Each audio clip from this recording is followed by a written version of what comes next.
Hello, good evening student. STL classes में आप सभी का स्वागत है और मैं हूँ दीपांकर लहरी। मैं आपके लेके आया हूँ ज्योग्राफी की क्लास। आज हम ज्योग्राफी के अंतर्गत सेल रॉक्स जो है कि बहुत ज्यादा पूछा जाता है कॉम्पिटेटिव एग्जाम में और सभी में, और 9, 10 और इंटर के बच्चों के लिए भी और ग्रेजुएशन के लिए भी बहुत ज्यादा इंपॉर्टेंट है। तो चलिए हम लोग सेल और रॉक्स, चट्टाने और सेलों के बारे में पढ़ते हैं। देखिए, चट्टान या सेल, मानव चट्टान या सेल को कठोर पदार्थों के रूप में ही लेता है, लेकिन चट्टान या सेल जो है कि कठोर भी हो सकती हैं, नरम भी हो सकती हैं और बहुत ज्यादा कठोर भी हो सकती हैं, और उनका अपरदन भी हो सकता है। कोई कोई कठोर सेलें ऐसी हैं जिनका अपरदन बहुत ज्यादा कम होता है। तो हम लोग नरम और दोनों नरम और कठोर दोनों तरीके के सेलों का अध्ययन करते हैं। चलिए देखते हैं कि सेल क्या होती हैं और सेल क्या है। देखिए, हमारी भू प्रॉपर्टी जिन चीजों से मिलकर बनी है उनको सेल कहते हैं, ठीक है। तो अब देखते हैं कि सेल या सेल की परिभाषा क्या है। सेल की परिभाषा देखते हैं। सेल या चट्टान सामान्यतः एक से अधिक दो खनिजों के मिश्रण से बना पदार्थ है।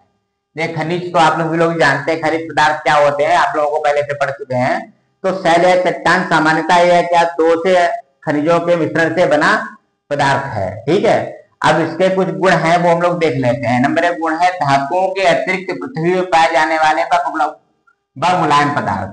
धातुओं के अतिरिक्त जो पृथ्वी पर पाए जाने वाले कठोर या मुलायम पदार्थ होते हैं, जो धातुएं होती हैं उनके अतिरिक्त उनको क्या बोलते हैं? रॉक्स। नंबर दूसरी बात है, पृथ्वी पर लगभग 2000 प्रकार के खनिज पाए जाते हैं। बेटा क्या है? पृथ्वी पर लगभग 2000 प्रकार के खनिज पाए जाते हैं। पाए तो और भी ज्यादा जाते हैं, पर लगभग की संख्या है। परंतु चट्टानों का निर्माण होता है वह लगभग 24 है।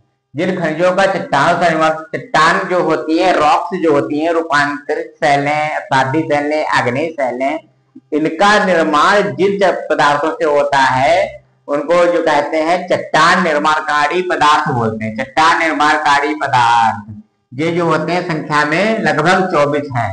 आगे पीछे भी हो सकते हैं, ज्यादातर इनका ही महत्व है निर्माण करने में, ठीक है। इसमें कुछ मुख्य रूप से हैं, जैसे ऑक्साइड है, सिलिकेट है और कार्बोनेट है बेटा, ठीक है। इतना कॉन्सेप्ट क्लियर हो गया।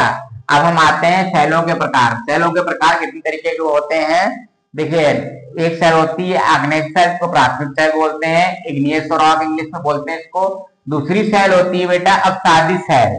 अपसादी सेल होती है बेटा, अपसादी सेल होती है, ये आग्नेय सेल हो गई, एक अपसादी सेल तो सेडिमेंट्री रॉक इंग्लिश में बोलते हैं, ठीक है। उसके बाद होती है बेटा रूपांतरित सेल, मेटामॉर्फिक रॉक, इसको इंग्लिश में बोलते हैं मेटामॉर्फिक रॉक, ठीक है बेटा। तो अब हम जो है जिनके प्रकारों के 3 प्रकार के सेलों हैं और तीनों प्रकार के सेलों का अध्ययन अलग अलग करेंगे। चलिए इसको रब कर लेते हैं, फिर हम लोग अगले सेलों के बारे में पढ़ते हैं।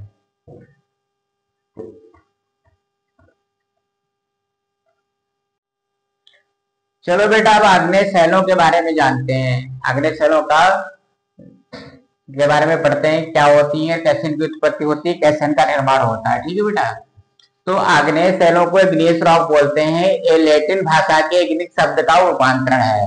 ये लैटिन भाषा के इग्निक शब्द का रूपांतरण है, ठीक है। आग्नेय सेलों का निर्माण जो होता है, आग्नेय सेलों का निर्माण जो होता है ज्वालामुखी से निकले मैग्मा का ठंडा होकर जमने से होता है, ठीक है। कैसे होता है? आग्नेय सेलों का सीधा संबंध ज्वालामुखी से होता है। और आग्नेय सेलों का निर्माण ज्वालामुखी से निकले मैग्मा का जमने के कारण होता है। अब देखते हैं हम लोग कैसे इसका निर्माण होता है, ठीक है।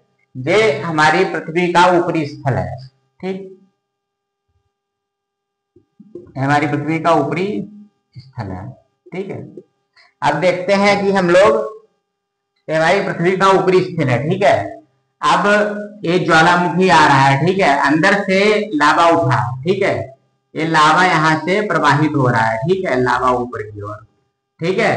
तो जो लावा प्रवाहित, हमारी जहाँ पे परत जो परत होती है वो कमजोर होती है, पृथ्वी की परत, वहां से लावा जो है टूटकर ऊपर बाहर निकल आता है। तो लावा जब बाहर, लावा जो अंदर की ओर लावा बाहर की ओर प्रेशर डालता है, लेकिन अंदर से बाहर की ओर प्रेशर डालता है लेकिन बाहर नहीं निकल पाता है, तो वहां पे जिन सेलों का निर्माण होता है वो ग्रेनाइट टाइप की सेलें होती है, ठीक है बेटा। आप समझ गए, अच्छे से समझ गए ना कॉन्सेप्ट क्लियर है। जो लावा अंदर ही रह जाता है और वहां पे जम जाता है, वो बाहर नहीं निकल पाता है, तो यहाँ पे ग्रेनाइट सेलों का निर्माण होता है। ठीक है बेटा, जब लावा संचरण उसकी लावा का संचरण जो है उसकी नलिका के द्वारा होके बाहर आ जाता है, तो लावा बाहर निकलकर धीरे धीरे यहाँ पे आके जम जाता है। ठीक है, और इसके द्वारा बेसाल्ट टाइप की सेलों का निर्माण होता है। किसका निर्माण होता है? बेसाल्ट टाइप की सेलों का निर्माण होता है। तो बेटा सबसे ज्यादा किसका आग्नेय सेलों का सीधा संबंध ज्वालामुखी से है, और ज्वालामुखी के द्वारा ही इसका निर्माण होता है। तो आप लोग समझ गए होंगे, धरती के अंदर लावा प्रवाहित हुआ, लावा ऊपर की ओर प्रवाहित हुआ, ऊपर निकला, निकलने के बाद वो ठंडा हुआ, ठंडा होकर जमा, जिससे जो है कि बेसाल्ट सेलों का निर्माण हुआ, जो कि एक प्रकार की आग्नेय शैल्य है। और यहाँ पे भी ग्रेनाइट का निर्माण हुआ। ठीक है बेटा, जो ग्रेनाइट का निर्माण होता है वो बाहर नहीं आ पाती है, धरातल के अंदर ही होती है।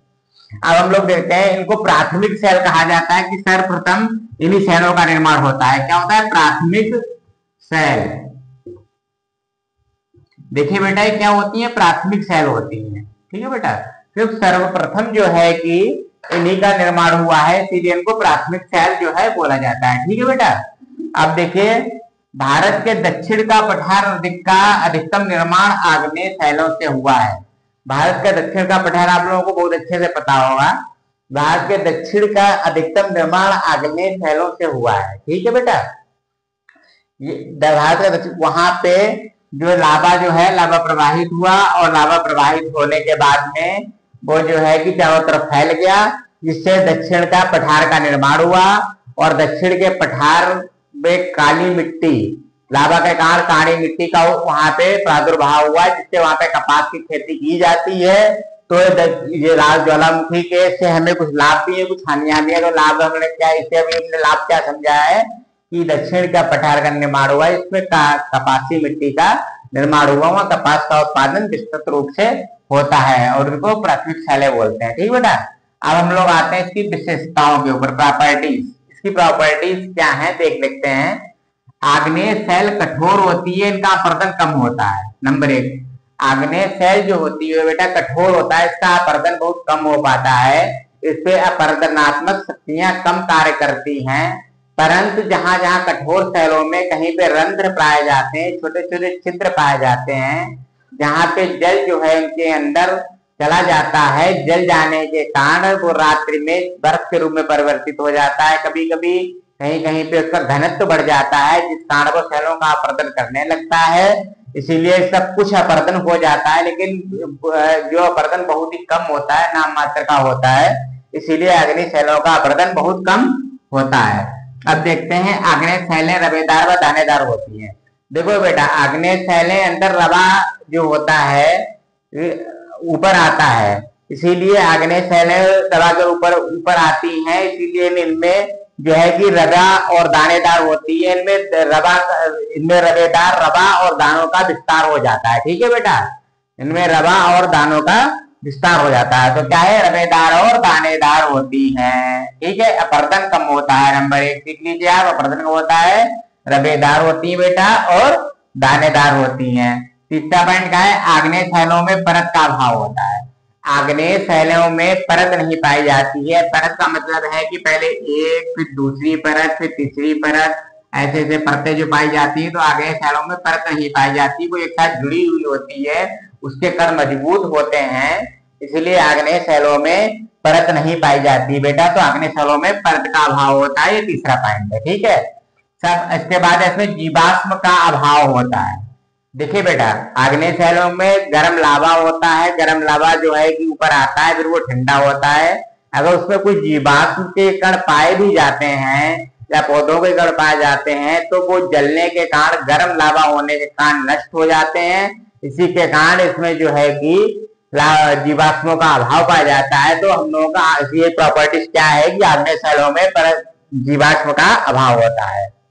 उसके बाद देखते हैं, आग्नेय चट्टानों में लोहा, चुंबकीय लोहा, सोना, निकिल, तांबा, सीसा, चांदी, प्लेटिनम आदि कई प्रकार के महत्वपूर्ण खनिज पाए जाते हैं। आग्नेय शैलों में बहुत सारे महत्वपूर्ण खनिज पाए जाते हैं, जो कि हमारे लिए बहुत ही लाभकारी हैं, जिनका प्रयोग हम प्रतिदिन करते हैं। और लोहा तो बहुत ज्यादा इंपॉर्टेंट है, उसके बाद सीसा, चांदी, जिनका प्रयोग हम लोग करते हैं। तो इन चट्टानों में इस तरीके के लोहा, चुंबकीय लोहा, सोना, निकेल, तांबा, सीसा, चांदी, प्लेटिनियम आदि और बहुत सारे पाए जाते हैं, जो इसमें भी इसके साथ हम लोग अच्छी व्याख्या नहीं कर सकते हैं, आगे अध्ययन हम लोग करेंगे। अब हम देखते हैं कि आग्नेय शैलों के प्रकार। तो आज हम आग्नेय शैलों के प्रकार के ऊपर थोड़ा सा जो है कि आग्नेय शैलों का अध्ययन करते हैं, उनके प्रकारों का अध्ययन करते हैं। ठीक है बेटा, तो चलिए अब हम इसको आगे रख करते हैं आग्नेय शैलों।